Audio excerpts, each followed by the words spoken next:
हे पूर्णपणे झाडास काय करायचं, एक साधारण हवा ही शेंडा आहे का, हा शेंडा आपण बांधत वर जायचा. हवा मी तिथं बांधले हवा हे इळूच्या सायाला असं बांधत वर जायचं हे नमस्कार शेतकरी मित्रांनो, स्वागत आहे आपल्या युट्यूब चॅनलवरती. आज आपण एक नवीन व्हिडिओ घेऊन जायचं, तुम्ही शेवटपर्यंत नक्की पहा.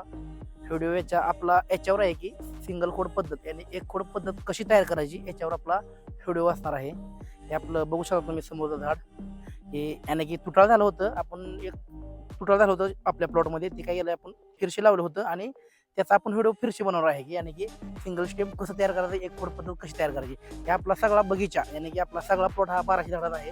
हा सिंगल खोड पद्धतीचा प्लॉट आहे 12, आणि आपला हा सगळा प्लॉट याने की सिंगल स्टेमचा एक प्लॉट आहे आणि बहुखोडचा एक प्लॉट आहे. सिंगल स्टेमचे एक 1200 प्लॉट झाड आहेत आपल्याकडे आणि बहुखोडचे एक 1200 झाड आहेत. टोटल आपल्याकडे 2400 झाड आहेत.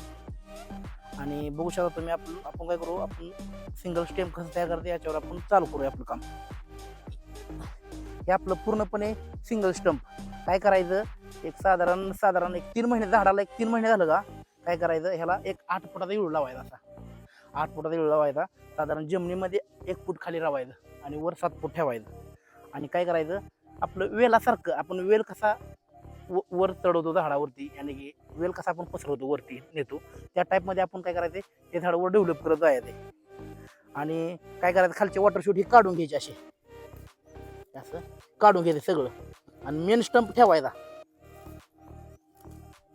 या सगळं वॉटरशूट खालचं सगळं काढून घ्यायचं. मी व्हिडिओ मध्ये लावला 1 महिना झालं, पण तुम्हाला आपलं व्हिडिओ काढायच्या विषयावर म्हटलं तर उशीर झाला मला व्हिडिओ काढायला, ते तुम्ही समजून घ्या. आता या सगळं खालून सगळं वॉटरशूट काढायचं, मेन स्टंप चांगला ठेवायचा. एक साधारण 2.5 महिने ते 3 महिने झाले की काय करायचं, असं हे चांगला स्टंप बघून ठेवायचं. आणि खाली हे बुडातलं वॉटरशूट म्हणा, तुमच्या भाषेत तिकडं काय म्हणजे नव्हती म्हणा, हे अशी खालची काढून घ्यायचं. हे पूर्णपणे झाडास काय करायचं, एक साधारण हवा ही शेंडा आहे का, हा शेंडा आपण बांधत वर जायचा. हवा मी तिथं बांधले हवा हे इळूच्या सायाला असं बांधत वर जायचं.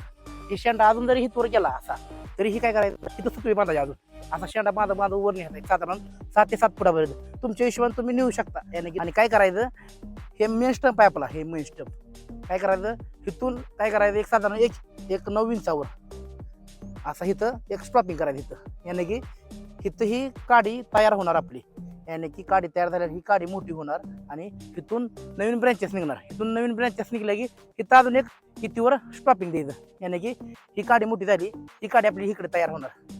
अशा प्रकारे या मेन स्टॉपापासून इकडे येतीवर ही सगळं असं स्टॉपिंग द्यायचं. एक साधारण वर्षभर असं करत राहायचं, साधारण एक 15 दिवसाला महिन्याला असं करत राहायचं. हवा असं स्टॉपिंग करत राहायचं, असं एक कितीवर स्टॉपिंग.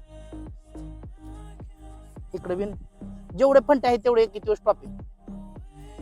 समजा आपल्या झाडाला गर्दी आणि की झाडाला गरगरचं झाड भरून आलं तर काय करायचं, साधारण आपण एक साधारण 5व्या-6व्या महिन्यात एक विरळणी करायची झाडाची, दाटणीतलं पट काढून टाकायचं.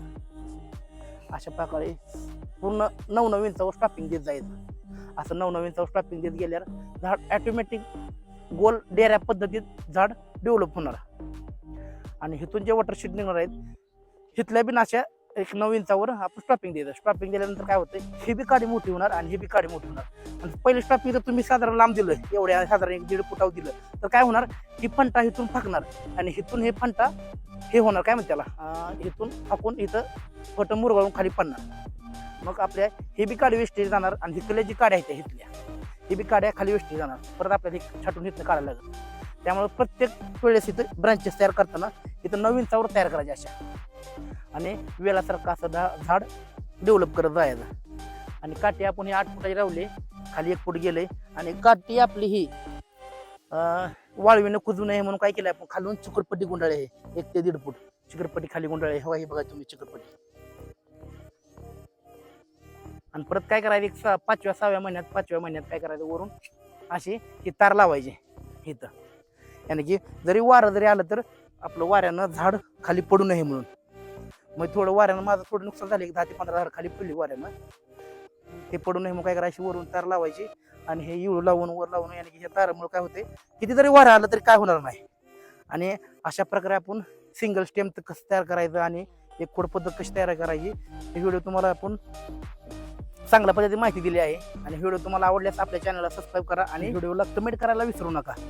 हे झाडाचं आपण कसं सांगितलं तर झाड जर मोठं झालं तर असा ह्याचा झाडाचा डेरा बनणार आपल्या साधारण ही झाडाचा डेरा कसा बनणार हे बघा आपल्या ब्रँचेस आपण एक साधारण 6 ते 7 फुटापर्यंत घेणार आहे असा झाडाचा डेरा आपला बनणार आहे. आणि ह्या प्लॉटचा आपण व्हिडिओ नेक्स्ट टाइम मध्ये नक्की बनवणार आहे.